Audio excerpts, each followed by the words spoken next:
এটা ক্ষতি করো তোমার, তোমার কি দেয় না আমি আব্বার দিয়ে যাবে, তো তুমি কামড়ে গীতা করলাম জীবনে শেষ করে আসা।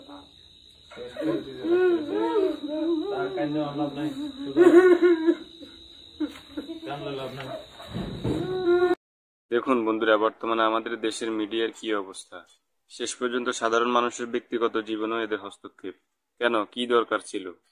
আপনাদের জন্য কি নিউজের অভাব ছিল, নাকি একজন সাধারণ মানুষের এত এত জনপ্রিয়তা দেখে আপনাদের তা হজম হচ্ছিল না?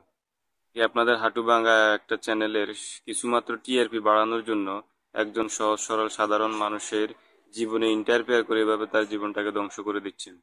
এই যদি হয় সাংবাদিকতার মতো মহৎ পেশার বর্তমান অবস্থা, তাহলে আমি ধিক্কার জানাই এই পেশার প্রতি।